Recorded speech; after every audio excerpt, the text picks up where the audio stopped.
I started photography as a hobby in 1964.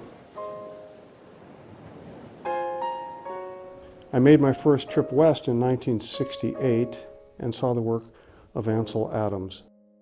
At that point I realized that I was uneducated in terms of how to make the classic black and white landscape photograph, so I attended his workshop the next year.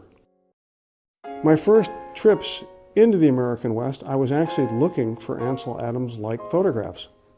I realized that they didn't happen very often, and in order to stay photographically active, I needed to find other things to photograph. That is how I began photographing road signs, portraits of old codgers, a series of nudes of my wife Sharon, everything and anything that I found interesting.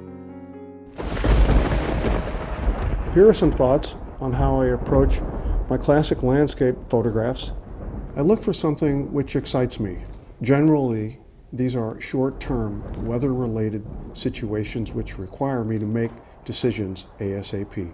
Which lens, which filter, while trying to organize the composition and visualize the finished print for tonal values. There is no time to waste because the situation in front of me is changing very quickly.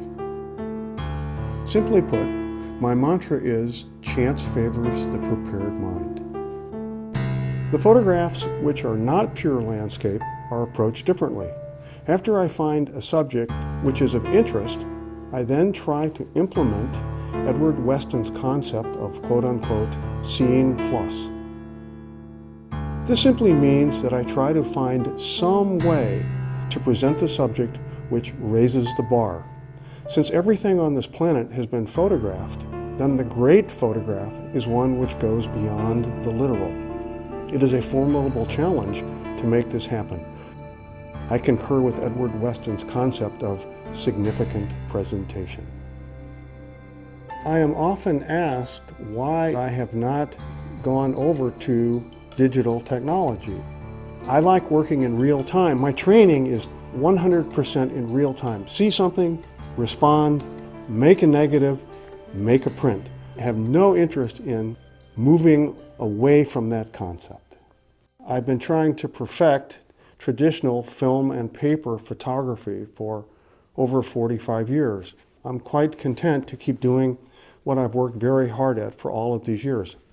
I've also never seen, knock on wood, a portfolio of work done digitally that made me look in the mirror and say, uh-oh, Bob, you're going to have to change something because your work is now not cutting edge like it was. Your images are now depreciating compared to what's being done today. That has not happened to me. I am very, very happy to keep going in the direction that I am.